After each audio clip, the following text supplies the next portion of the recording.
उसकी चूंच कम लंबी होगी हाइब्रिड की मुर्गी से। अच्छा। उसकी चूंच को उठाएंगे, कलगी को उठाएंगे तो नीचे से 2 3 4 बाल ज़रूर ब्लैक वाइट रेड होंगे, रेड वाइट ग्रे एस्ट्रोलोप से। ठीक है। कुछ की टांगें RIR पे चली जाएंगी।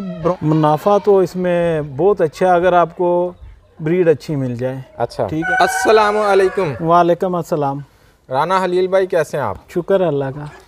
समझा जाता है कि आस्ट्रालोप पाकिस्तान की बेस्ट मुर्गी है इस वक्त, और इसके ऊपर बड़ी हार्ट डिबेट्स हो रही हैं। कोई कहता है RIR बेहतर है और कोई कहता है आस्ट्रालोप बेहतर है। अब आस्ट्रालोप काली मुर्गी के नाम पे बहुत सारे लोगों के साथ फ्रॉड हो रहे हैं। हर बंदा दूसरे की तरफ उंगली करता है, जी वो high grow, hybrid, high line sale कर रहा है और मैं प्योर सेल कर रहा हूँ। तो मैं जानना चाहता हूँ कि जो सादा लोग फार्मर्स, नए लोग इस फील्ड में दिलचस्पी ले रहे हैं, उनको एक तो आप ये बताएं कि क्या वाकई आस्ट्रालोप पाकिस्तान की बेस्ट मुर्गी है, और नंबर 2 ये बताएं कि प्योर आस्ट्रालोप कैसे पहचाने जाए। ये जो ब्रीड है पाकिस्तान की नहीं, ये दुनिया की बेस्ट ब्रीड है। ये मैं नहीं कहता, कोई भी बंदा जो गूगल कर सकता है, विकिपीडिया पे जाए, वहाँ से जाके किसे चेक कर ले। मेरे पे यकीन करने की बात ही नहीं है। एक होता है ना कि मैं कहता हूँ जी जी, या मेरे मुताबिक जी जी, इतने जो हमारे पास नॉलेज तो नहीं है कि मेरे मुताबिक बेस्ट होगा। अब विकिपीडिया पे जाएं, वहाँ से जाके एस्ट्रोलोप के बारे में देखें, 280 से अंडे के लगभग ये देती है। अच्छा। पाकिस्तानी माहौल में भी इतना ही देगी। अच्छा। लेकिन वो ये है ना कि मालिक जिंदा हो तो फिर देगी। अच्छा। मालिक ला के इसे फार्म में छोड़ के खुद मर जाए तो नहीं देगी। अच्छा। जिंदा रहना पड़ता है ब्रीड के लिए। जिंदा रहने से क्या मुराद है? जिंदा रहने से मुराद ये है कि मुर्गी को पता चले कि मेरे मालिक जिंदा है।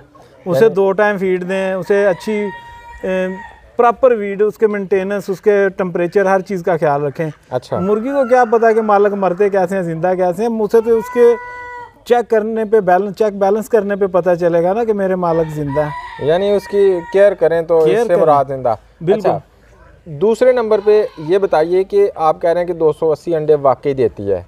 लोग, बहुत सारे लोगों ने लिए हैं, लेकिन उनका एक्सपीरियंस ये रहा है कि इतनी प्रोडक्शन नहीं देती। वहाँ पे क्या चक्कर है? ये उन लोगों के साथ है, आप भी इस काम में थोड़ा सा ज़रूर जानते हैं।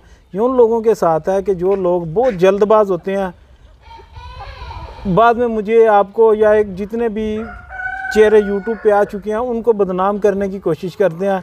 ख़रीदते कहीं से हैं, नुकसान अपना करते हैं, जल्दबाजी होती है, उसकी वजह से कहीं से भी कोई निशानी चेक नहीं करते, उठा लेते हैं, फिर बाद में रोते रहते हैं। सारी काली मुर्गी तो हमने कभी भी नहीं कहा एस्ट्रोलोप होता है, हम एस्ट्रोलोप की बात कर रहे हैं। अच्छा। काली मुर्गी की तो हमने कभी ज़िंदगी में भी नहीं कहा। वो और हैं जो कहते हैं काली मुर्गी काला सोना। अच्छा। हम एस्ट्रोलोप की बात करते हैं। भाईजान, आस्ट्रालोप एक ब्लैक हैन है, इस तरह और भी आप कह रहे हैं ब्लैक हैन अवेलेबल हैं, और कौन कौन सी काली मुर्गियां दस्तयाब हैं इस वक्त जो एक आम बंदे को कन्फ्यूजन में डालती हैं कि ये है या नहीं है? इसकी वजह मैं आपको बता देता हूँ। देखें, इसका मुर्गा आप देखेंगे ना तो बहुत खूबसूरत, वेट में थोड़ा अच्छा होता है। जब इसका मुर्गा एवरेज से ज़्यादा निकलता है, वो लोग इसे सस्ता भी सेल करते हैं 2, 2.5, 3, 4 माह तक। जब वो मुर्गा आप किसी भी गोल्डन मिस्री के फार्म में डालेंगे तो कुछ औलाद बाप पे भी जाएगी। जो बाप पे औलाद जाती है, ठीक है, तो उसका कलर ब्लैक होगा। अच्छा। वो लोग बेचने वाले आजकल क्या करते हैं कि गोल्डन मिस्री के फार्म में हाइब्रिड वैसे ही 3 मुर्गियों का मरकब है। अच्छा। प्लेमाउथ, एस्ट्रोलोप, RIR। अच्छा। तो वो जो कुछ ना कुछ तो जाते हैं अपने पेरेंट्स पे। अच्छा। तो वो इसलिए जो निकलती है वो लोग बेचते हैं। लेकिन हाइब्रिड वैसी अच्छी ब्रीड है, मैं उसे बुरी नहीं कहता। अच्छा। जिन लोगों ने कमर्शियल अंडे के लिए सिर्फ यूज़ करनी है, 4 माह तक अच्छा अंडा देती है। अच्छा। हाइब्रिड 4 माह के बाद एवरेज कम होती जाती है उसकी। अच्छा। लगातार 4 माह बहुत अच्छा अंडा देती है। ठीक है। तो कैसे पहचानेंगे आम बंदा कि ये आस्ट्रालोप है या नहीं है? उसकी तो निशानियाँ बहुत सादा, बहुत सीधी देखने वाले के लिए हैं। जो खरीदने से पहले ये कंफर्म करना चाहता है कि ये एस्ट्रोलोप है।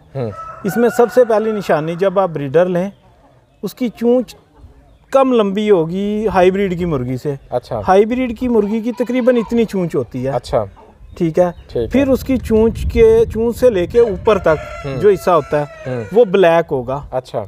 ठीक है। एस्ट्रोलोप जो मुर्गी है उसकी जो चेहरा होता है आंखों के ऊपर और दूसरी साइड पे, वहाँ पे ब्लैक नहीं होगा, रेड होगी। अच्छा। और हाइब्रिड जो मुर्गी है वो ब्लैक होगी। ठीक है। फिर जब आप उसकी चूंच को उठाएंगे, कलगी को उठाएंगे, तो नीचे से 2 3 4 बाल ज़रूर ब्लैक, वाइट, रेड होंगे। रेड, वाइट, ग्रे कलर के निकलेंगे अगर हाइब्रिड होगी तो। अच्छा, ये कन्फर्म है। ज़बरदस्त। बेशक 2 3 4 निकले। ठीक है। फिर उसकी जो पाँव, ये जो इसकी जो टांगे हैं ना, इसमें प्योर ब्लैक नहीं होती। अच्छा, तो स्याही माइल होती हैं एस्ट्रोलोप की। ग्रे कलर कह सकते हैं, ग्रे और काली। सरमई रंग। हाँ, सरमई रंग। लेकिन जो हाइब्रिड होगी उसमें आपको येलो भी मिल जाएंगी, उसमें आपको वाइट भी मिल जाएंगी। अच्छा। क्योंकि उसके पेरेंट्स हैं प्लेमोथ से, अच्छा, RIR से और एस्ट्रोलोप से। ठीक है। कुछ की टांगें RIR पे चली जाएंगी, ब्राउन येलो हो जाएंगी। अच्छा, कुछ की जो है वाइट हो जाएंगी। अच्छा, लेकिन एस्ट्रोलोप की मुर्गी अपने प्योर शेड में नज़र आएगी आपको मुर्गी की टांगें। ठीक है। तीसरी, इसमें पंजा एक वाइट, अगर आपकी मुर्गी है ना, उसका एक पंजा ब्लैक है, तो सेम दूसरी साइड का भी वही पंजा ब्लैक होना चाहिए। अच्छा, फिर एस्ट्रोलोप है। अच्छा। और 90% तो इसकी वाइट पंजे वाली मुर्गियाँ होती हैं। 8-10% वो हैं जिनका पंजा सेम होगा, अगर सेम नहीं तो वो भी हाइब्रिड से हैं। अच्छा, हाँ ये भी जी। एक पहचान होगी। पक्की, ये सारा कुछ होता है। आपने जो ब्रीडर्स की लामात बता दी हैं, अब जो लोग डे ओल्ड चूज़ा लेते हैं वो कैसे ओरिजिनल चूज़ा ले सकते हैं? देखें, डे ओल्ड में क्योंकि 2 माह के बाद, आप इस बात को अच्छे से जानते हैं, 2 माह के बाद क्रॉस पर आना शुरू होते हैं। अच्छा, तो उसमें बताना थोड़ा मुश्किल हो जाता है, क्योंकि हमें भी बाहर से 1-2 बार लेके चुना लगा है ना। अच्छा, हमें भी पता है कैसे होता है। फिर क्या ये नहीं कर सकता कम से कम फार्मर ने, अगर या किसी ने शौक करना है या कारोबार करना है, तो वो हरकत करे, किसी पे फार्म पे जाए, ओरिजिनल उसके ब्रीडर चेक करे, फिर जाके वो चिक्स ले? क्योंकि ऐसे तो कोई पता नहीं कोई कहाँ से पकड़ के उसको भेज दे। सर जी, इसमें देखें ना, मैं आपको वही बता रहा हूँ, जो नाम जिस बंदे का नाम होता है ना, उसे बदनाम होने से डर लगता है। हाँ, अभी मैं हूँ, 2-3 आप भी हैं, फार्मिंग टिप्स पे आप हैं, उधर अजमल भाई हैं विलेज इन्फो पे, और इस तरह के 2-3 फार्मर हैं कि जो हमें हर बंदा जानता है। जी जी। अगर हम करें तो हमारे लिए मसले होते हैं। जिन ब्रोकरों को आप जानते नहीं हैं, जी जी, सिर्फ पैसे लगवाते हैं, फिर उनसे लेते हैं, फिर नुकसान होता है, गालियाँ हमें भी आगे निकाल देते हैं। हमने किया ही कुछ नहीं, हमने तो आपको बताया, मैंने थोड़ा कि आप ब्रोकर से उठा लो यार। ठीक है। बीच में बहुत अच्छे ब्रोकर हैं। ठीक है, बहुत अच्छे हैं, जो काम अच्छा करते हैं, लोगों के लिए रोज़गार मुहैया भी करते हैं। ठीक है, लेकिन 5 उंगलियां एक सी नहीं है। सही है।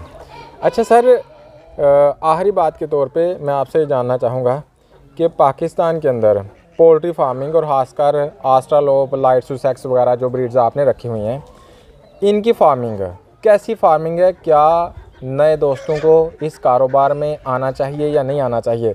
सिंसियर मशवरा दीजिएगा कि इसमें कोई मुनाफा है या नहीं है। मुनाफा तो इसमें बहुत अच्छा है, अगर आपको ब्रीड अच्छी मिल जाए। अच्छा, ठीक है। अगर आप कहते हैं नहीं जी मुझे 220-150 अंडे मिले हैं, तो फिर आपको ब्रीड अच्छी नहीं मिली। अच्छा, फ़ायदा उसी वक्त होगा जब आप एस्ट्रोलोप लेंगे, एस्ट्रोलोप की जगह हाइब्रिड ले लेंगे, फ़ायदा नहीं होगा। देखें, मैं आपको एक बड़ी वजह बताता हूँ इसमें। एस्ट्रोलोप जो पुराना काम करते हैं, वो एस्ट्रोलोप ना बेचेंगे नहीं, और ब्रीड नहीं देंगे। उसकी वजह बताता हूँ। जब कोई भी क्रॉस ब्रीड आप लेते हैं, उसकी जो बच्चे हैं वो ग्रैंड पेरेंट्स पे चले जाते हैं वापस। आपको उस ब्रीड में तो मसला नहीं आ रहा, वो मसला आपको जो बच्चा आप अंडे से लेंगे उसमें ज़्यादा आएगा। ठीक है, ये आप देखते हैं कई दोस्त इस तरह करते हैं कि जी हमने उनसे चूज़ा लिया था, 20%, 30%, 40% आ रहा है यार, क्रॉस निकल आए। वो इसलिए होता है कि उसके बीच में प्रॉब्लम आई होती है कि वो हाइब्रिड से उठाया होता है। ठीक है, मुर्गे आपको रीजनल इसलिए मिल जाते हैं, मुर्गे जो हाइब्रिड वाले हैं वो भी प्योर एस्ट्रोलोप के उठा के देते हैं। सही है, क्योंकि ये सस्ता होता है। 40% निकलता है। सही है। ये भी कोई बंदा झूठ बोलेगा कि जो कहता है जी मैं आपको एस्ट्रोलोप के बच्चे देता हूँ, वो 20% मुर्गे निकलेंगे, हो ही नहीं सकता। हो नहीं, आपको पता नहीं होगा, बिल्कुल नहीं होगा जी। और तीसरी एक और निशानी बताता हूँ, एस्ट्रोलोप मुर्गी के आप पर खोलेंगे बीच में से, कोई रेड डॉट नहीं आएगा, कोई रेडनेस नहीं होगी, ब्लैक और ग्रीन आएगी। सही है।